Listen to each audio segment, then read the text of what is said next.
pues se activará otro de los elementos de la triada de Virchow, que es la éstasis circulatoria. Como entenderán, cualquier estado nosológico, patológico, se lo admite en alguno de estos acápites y por ende puede condicionar a la aparición de trombosis. La mayoría de las enfermedades activa solamente un elemento de la triada de Virchow. Hay una enfermedad muy actual que se presenta como actividad de los 3 elementos de la triada de Virchow, y eso es la trombosis venosa. Por un lado, el paciente va a estar internado en la terapia intensiva, en la mayoría de los casos, con COVID grave. Eso va a generar la activación del primer elemento, que es la éstasis venosa. Va a haber una reducción del flujo y durante su internación puede generar lesión directa del endotelio o hipercoagulabilidad. Entonces, es el único de los elementos que va a condicionar a la aparición de los 3 elementos de la triada de Virchow: lesión endotelial, éstasis venosa e hipercoagulabilidad. Es importante conocer lo que es las vías de la coagulación, debido a que a este nivel es donde básicamente se explica todo lo que es la coagulación. Recuerden ustedes, la cascada de la coagulación básicamente nos sirve para formar los monómeros de fibrina, que básicamente es como una red que atrapa las plaquetas activadas. Entonces, es importante que conozcamos esta cascada de coagulación, debido a que es por acá donde van a actuar también los medicamentos anticoagulantes. Por un lado, la vía intrínseca se va a activar por una lesión endotelial, sea por punción, por activación directa del endotelio, etc. Una vez que se ha lesionado el endotelio, el factor 12 se va a activar. Este va a activar al factor 11, el factor 11 al 9, el 9 al 8, y el 8 asociado al complejo 8, vale decir el factor 10 activado, el calcio y los fosfolípidos, van a activar el factor 10. Hasta aquí es la vía intrínseca. La vía extrínseca está asociada a una lesión externa, un trauma externo, que va a actuar directamente sobre el factor 7, activándolo, y este directo va a actuar el factor 10. Y a partir de acá, para este lado, es la vía extrínseca. Y pues a partir del factor 10 que se activa, va a ser la vía común de la coagulación. El factor 10 activado va a activar la protrombina, o va a realizar el cambio de protrombina en trombina, y la trombina activada pues va a hacer la conversión del fibrinógeno en fibrina, y gracias al factor 13 pues la fibrina se va a transformar en polímeros de fibrina, que, como les había dicho, actúan como una red que nos sirve. Miren, la vía intrínseca se ha activado, y pues el resultado de lo que es la vía extrínseca y la vía intrínseca es la formación de los monómeros de fibrina. Estos, al unirse, van a formar una red que va a atrapar las plaquetas, formando el famoso tapón plaquetario. Dentro de los factores de riesgo está la edad. A partir de los 65 años, hay mayor posibilidad de que el paciente tenga la activación de uno de los elementos de la triada de Virchow. Las intervenciones quirúrgicas, sobre todo las fracturas de cadera, aquellas que requieren prótesis, los aneurismas de aorta, están relacionados generalmente a las grandes cirugías. El embarazo de por sí ya es un estado protrombótico por compresión de la vena cava inferior, o simplemente por el estado hormonal que se presenta durante el embarazo. Las inmovilizaciones de los miembros, que esos pacientes que han sido sometidos a una RAFI, de una fractura de fémur, por ejemplo, una fractura tibio-peronea, que necesitan estar con yeso durante 3 o 4 semanas, pueden y tienen tendencia a hacer esto. Las neoplasias, la obesidad, y aquí es un hecho muy importante, es el siguiente tema que vamos a hablar, las famosas varices o la insuficiencia venosa. La insuficiencia venosa pues puede condicionar a la aparición de trombos, pero a nivel del sistema superficial, cuando estos son masivos, pueden llegar a afectar el sistema venoso profundo. Hoy por hoy se sabe que algunos factores genéticos pueden condicionar a la aparición de eh, trombosis venosa profunda.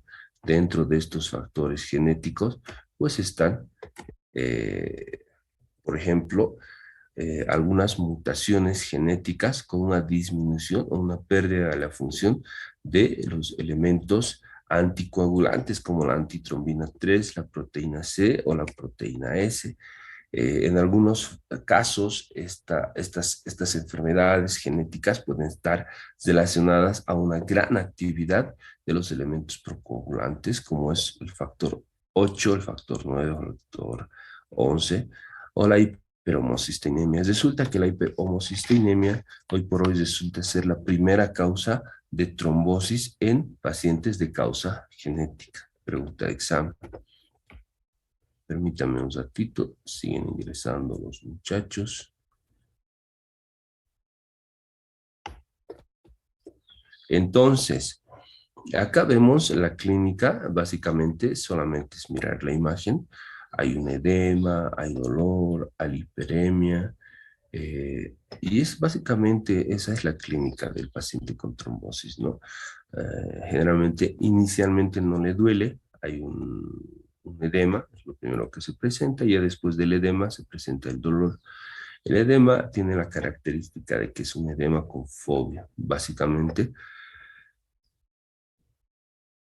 hay que comprimir con el pulpejo del dedo pulgar unos 2-3 segundos y ahí se deja una muesca. Eso es el signo de la fobia. Es fobia positivo, es un edema con fobia. El aumento de calor local está relacionado a que hay un acúmulo de sangre venosa. Por lo tanto, el acúmulo de sangre venosa va a generar un aumento de temperatura local y lo mismo ocurre con la hiperemia. Ese piecito se puede volver un poquito más rojo o más eritematoso. Aparte de los datos clínicos, están algunas maniobras que realizamos, la maniobra de Homans, por ejemplo, la maniobra de Olo. La maniobra de Homans, al paciente se le pide que esté en decúbito dorsal, se le pide que eleve la extremidad entre 35 a 38 grados, elevamos la extremidad afectada, con la mano izquierda tomamos del talón y con la mano derecha hacemos movimientos de dorsiflexión. Movimientos de dorsiflexión, y esto va a generar dolor a nivel de los gemelos, a nivel solear o gemelar. Una maniobra muy similar es la maniobra de Hollow, donde tomamos con, igual, al paciente se le pide que esté en decúbito dorsal, a 45, de 35 a 45 grados, elevamos el piecito, se le pide al paciente que se ponga totalmente suavito, que no haga ningún tipo de esfuerzo para evitar la contracción muscular. Con la mano izquierda se toma del talón, elevándolo, manteniéndolo en el aire, y con la mano derecha pues se comprime los gemelos. Y estos generan dolor y es una maniobra positiva para trombosis venosa profunda. El signo de Löwenberg, básicamente utilizamos el manguito del tensiómetro a nivel de la pierna, comprimimos no más de 100 milímetros de mercurio y esto va a generar dolor en el paciente. Es una maniobra, es una derivativa de lo que es la maniobra de Olo. Una vez teniendo la certeza o la sospecha, mejor dicho, de trombosis, podemos aplicarlos, son los criterios de Wells. Los criterios de Wells es una lista paramétrica de puntuación donde se asigna un puntaje a cada dato clínico que tenga el paciente. Si el paciente tiene un cáncer gástrico, se le da un punto. Si tiene dolor en el trayecto de las venas, se le da otro punto. Si tiene un edema con fobia, un punto y así. Sin embargo, hay un dato clínico que descuenta los puntos. Por ejemplo, yo tengo un paciente que tiene cáncer activo, tiene dolor y tumefacción. Tiene 3 puntos. Pero además tiene, qué sé yo, permítame un ratito. Pero además tiene un diagnóstico tan probable o más probable que la trombosis. O sea, tiene otro tipo de diagnóstico que se asemeja mucho a la TP, por ejemplo, una celulitis. Entonces el paciente tiene piel eritematosa, en cáscara de naranja, dolor, entonces es un diagnóstico más probable que la TBP. Entonces, a estos 3 puntos que yo tenía, lo descuento 2 puntos. Entonces tendría un punto en los criterios de Wells. Si yo en la sumatoria y esta total tengo una puntuación de 3, tengo 75% de probabilidad de que el paciente tenga trombosis. Si tengo una puntuación de 1 a 2, tengo 17% y con una puntuación de 0, sigo teniendo una sospecha del 3%. Entonces, eso es importante en el momento de conocer la enfermedad y ya con una puntuación de 3 me da autorización para realizar un tratamiento anticoagulante. Uno de los laboratorios que poco se pide en nuestro medio, pero que está dentro del protocolo de manejo, es el dímero D. Dímero D arriba de 1500, pues me da una sospecha de que en el individuo tiene presencia de trombos. Dentro de los estudios complementarios que yo pido para trombosis, pues está la ecografía Doppler. La ecografía Doppler es el gol estándar de diagnóstico de la enfermedad. Básicamente me da un 99% de sensibilidad con un 95% de confiabilidad. Este 95% está relacionado a que es un estudio operador dependiente, porque está en función de la experiencia del ecografista. Ustedes entenderán que en nuestro medio actualmente hay ecografistas, hay radiólogos, los cirujanos vasculares también realizamos ecografía Doppler. Entonces, si yo le pido a un residente de primer año de radiología que me haga una ecografía Doppler para diagnosticar, no va a ser lo mismo que la haga yo, por ejemplo, donde yo hago una descripción más adecuada, más sucinta, más correcta, ¿no? Por eso es un estudio operador dependiente. Pero en manos de alguien que sabe hacerlo, pues resulta una de las mejores armas para el diagnóstico de trombosis. Existen otro tipo de estudios, por ejemplo, la angiografía, donde nosotros instilamos abundantes cantidades de contraste en la vena que vayamos a explorar e inmediatamente tomamos una placa en movimiento, eso se llama, necesitamos algún tipo de aparato como es el CIREM móvil, el arco en C o un estudio de hemodinamia, y estas son las imágenes que salen. Vean ustedes, algunas de las varices están asociadas a otro tipo de enfermedades. No pedimos muy frecuentemente la angiografía debido a que no es suficiente con la ecografía Doppler. Pedimos angiografía para descartar alguna enfermedad asociada a la trombosis. Pregunta de examen. La angiotomografía, de igual forma, es un estudio donde se usa contraste. Utilizamos el aparato del tomógrafo. Actualmente tenemos múltiples aparatos, múltiples formas para realizar este estudio, pero al igual que el anterior, pues este estudio es un estudio complementario para llegar al diagnóstico diferencial o una patología conmórbida asociada a la trombosis venosa profunda. Las complicaciones más temidas de la trombosis venosa profunda está, lo primero, la tromboembolia pulmonar, que básicamente es cuando un trombo que se ha originado en las extremidades inferiores migra por el torrente circulatorio y va a llegar hasta el pulmón, generando infarto pulmonar, infarto del parénquima pulmonar. Cuando este es masivo, puede condicionar al fallecimiento del paciente. La insuficiencia valvular. Con el tiempo, los trombos generalmente se van a localizar en las válvulas venosas. Cuando se lesionan las válvulas venosas, pues el paciente tiende a hacer varices o insuficiencia venosa. Pero eso es durante mucho tiempo haber ocurrido la enfermedad. El síndrome postrombótico básicamente es la presencia de placas, lesiones ulcerosas en el trayecto de la vena afectada, tiene piel dermatosclerótica, la corona blanquecina, tiene dolor y pues a todo este componente, a todo este conjunto de síntomas se llama síndrome postrombótico, que se presenta entre los 5 a 8 años después de haber cursado la enfermedad de trombosis venosa profunda. Puede haber trombosis recurrente y lo más temido de esta enfermedad es la flegmasia.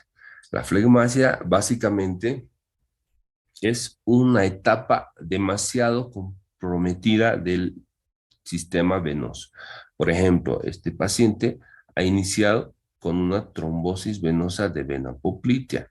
No se ha hecho un buen tratamiento pensando que era celulitis, le dan antibióticos y obviamente el trombo empieza a migrar en sentido proximal y en sentido distal.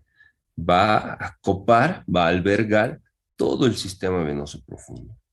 Entonces la piel inicialmente se vuelve blanca, blanca, blanca. A esta etapa se llama flegmasia alba dolens. Cuando el paciente no recibe el tratamiento adecuado o este es deficiente, va a cambiar a una segunda etapa que se llama flegmasia cerulea dolens, que es lo que ustedes ven en la imagen. Esta imagen está relacionada a que el trombo ha copado totalmente el sistema venoso profundo, el sistema venoso superficial y ha afectado parte del sistema venoso arterial. Esta enfermedad, cuando se presenta como esta, es premortem. Es una enfermedad que mata al paciente. El único tratamiento es la desarticulación de la extremidad en un intento de salvar la vida del paciente. El tratamiento se divide en dos, farmacológico y quirúrgico. El farmacológico, el pilar del tratamiento es la heparina o su derivativo, que es la enoxaparina. La dosis de la heparina, viene su paciente, le diagnostican trombosis, hay que darle una dosis inicial de 80 unidades internacionales en bolo. Si el paciente pesa 70 kilogramos, multiplico 80, que es la dosis del medicamento, por 70, me va a dar un resultado de 5.600 unidades. Entonces, yo tengo que dar a mi paciente 5.600 unidades internacionales de heparina en bolo. Ese momento en que ya llegamos al diagnóstico. Minutos después, tengo que hacer la dosis de mantenimiento de la heparina. La fórmula para la dosis es de 18 unidades internacionales por kilogramo de peso por hora. Si utilizamos el ejemplo del mismo paciente con 70 kilogramos, debo multiplicar 18, que es la constante farmacológica, 70, que es el peso del paciente, y 24, que es la constante horaria. Me va a dar un resultado de 30.240 unidades internacionales y debo administrar eso a mi paciente. Administrar 30.240 unidades internacionales de heparina, los cuales se van a diluir en fisiológico o en dextrosa a 500 ml para 24 horas. Esto lo debo infundir mediante bomba de infusión continua. Entonces le digo a la paciente, a la enfermera, que diluya el resultado de 30.240 unidades en fisiológico mediante bomba de infusión continua. Si no tengo bomba de infusión continua, al resultado que yo he obtenido, que es 30.240 unidades internacionales, lo divido entre 4. Esto debido a que el medicamento tiene una duración de 4 a 6 horas, entonces debo administrar cada 6 horas. Y 6 por 4 me da la constante de 24 horas. Entonces, divido esto por, divido por 4 o entre 4 y me da el resultado de 7.560 unidades internacionales. Entonces, yo administro, si no tuviera bomba de infusión continua, 7.560 unidades internacionales de heparina endovenoso cada 6 horas. El laboratorio que yo debo solicitar para ver si estoy dando concentraciones no TPTA. El TPTA es un estudio que me permite evaluar el nivel de tratamiento. El valor normal de un TPTA es de 26 segundos. Si yo estoy haciendo un buen tratamiento, el resultado debe ser 3 veces el valor normal del TPTA, entre 60 y 90 más o menos. Eso es pregunta de examen. Paralelamente, el paciente ha ingresado, le doy heparina. Paralelo a la heparina, debo darle algunos anticoagulantes orales. El más utilizado es la warfarina. aunque hoy por hoy se puede utilizar otros como el Zivaroxaban, el Apixaban, y el que va a venir recién a Bolivia en un par de meses es el Detrexaban. Entonces, la dosis de la warfarina es 5 miligramos cada día. El laboratorio que permite controlar la warfarina es el INR. Básicamente, debo pedir INR, TP y plaquetas al tercer día de haber iniciado la warfarina. Esto debido a que recién entre las 72, entre las 48 y 72 horas, la warfarina recién empieza a activarse. Entonces, una vez que llegan los 3 días, le pido TP y INR y pues el valor del INR normal tiene que ser el valor normal sin el uso de heparina es de menos 5, 1.5, por debajo de 1.5. Si yo estoy haciendo un buen tratamiento con warfarina, el valor del INR debe estar entre 2 a 3. Ese es el valor normal de terapia o de una buena terapéutica. Pregunta de examen. ¿Dónde actúa la warfarina? Básicamente actúa en los factores vitamina K dependientes. ¿Cuáles son estos factores? El factor 2, el factor 7, el factor 9 y el factor 10. Una de las formas más fáciles de acordarse es el mnemotécnico 1972. ¿Ya? Al revés. Eso es una de las formas en que ustedes pueden acordarse de los factores vitamina K dependientes, que obviamente es pregunta de examen. Ya había dicho, ¿no? Que el INR tiene que estar entre 2 a 3 para ser una buena anticoagulación. Podemos utilizar otros agentes que se llaman trombolíticos. Los trombolíticos destruyen el coágulo y pues obviamente una vez destruido se normaliza el flujo. Dentro de los trombolíticos que podemos utilizar está la streptoquinasa y la uroquinasa. No utilizamos mucho lo que son los trombolíticos en trombosis venosa profunda periférica, sí utilizamos en trombosis venosa profunda central, básicamente en el corazón. Esto debido a que las dosis de la streptoquinasa y la uroquinasa son altas. Entonces, si tendríamos que utilizar en trombosis, por ejemplo, de extremidad inferior derecha, utilizaríamos grandes cantidades que sí pueden lograr matar al paciente. Entonces, se utiliza generalmente la uroquinasa por el mayor riesgo de reacciones anafilácticas que se presentan en el paciente. Existe un aparato que se llama el angiojet que básicamente localiza el trombo, instila uroquinasa y aspira. Es un aparato que no lo tenemos en Bolivia, ojalá algún día lo tenemos y lo podamos observar. Aquí les presento una diapositiva donde básicamente es el nivel donde actúan las heparinas, los anticoagulantes. Por ejemplo, vean todo lo que son las heparinas no fraccionadas, vale decir, la heparina como la conocemos, actúa en todo lo que es la vía intrínseca de la coagulación, desde el factor 12 hasta el factor 10. Es como una granada que destruye todo lo que es el trombo. En cambio, la heparina no fraccionada o heparina de bajo peso molecular, ya no, que se llama enoxaparina, ya no actúa en la vía intrínseca, actúa el inicio de la vía común, que es el factor 10, y en la protrombina o el factor 12. Otros anticoagulantes, por ejemplo, la vitamina K en 1972 actúa en el factor 1, actúa en el factor 2, en el factor 10, en el factor 7 y en el factor 9, 1972. Los nuevos anticoagulantes orales son un poquito más selectivos, como el Zivaroxaban, el Apixaban, el Betrixaban y el Endoxaban, directamente es el factor 10.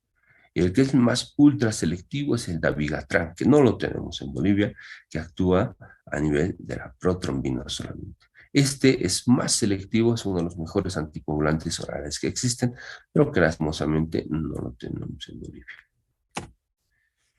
Cuando el paciente tiene recurrencia de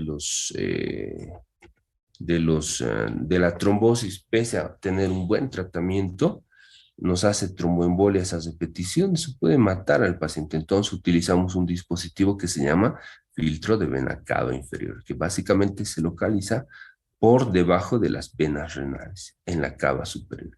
El dispositivo es bastante interesante, tiene como el esqueleto de un paraguas, así también se abre, y existen diferentes modelos, algunos se los utiliza para un momento, son los filtros momentáneos, algunos se los utiliza para una semana, un mes, después de que termina el tratamiento se los retira, y otros, como estos dos que ven al final, se los utiliza de forma permanente.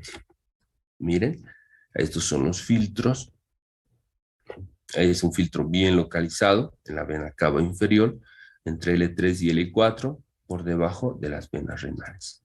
Sin embargo, durante la colocación de este filtro, eh, podemos localizarlo en una vena ilíaca, cuando está mal colocado en la vena ilíaca, miren, no se abre.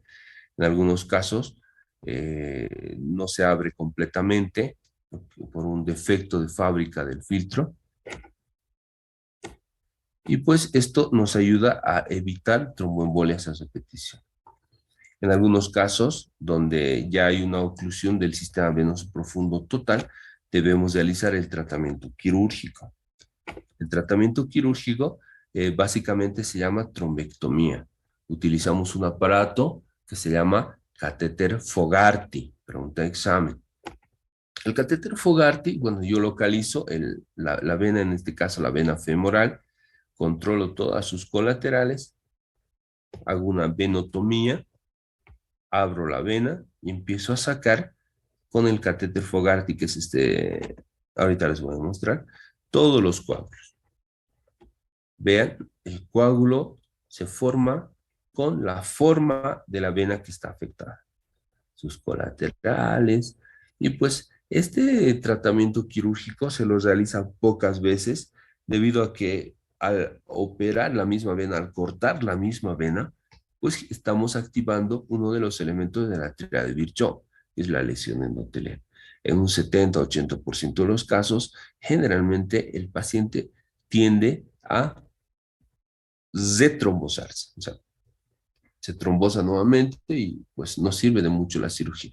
En un 20-30% la cirugía suele ser exitosa cuando después de la cirugía utilizamos anticoagulantes de amplio espectro. Entonces no van a haber mucho cirugía venosa, donde más éxito se tiene es en la cirugía arterial.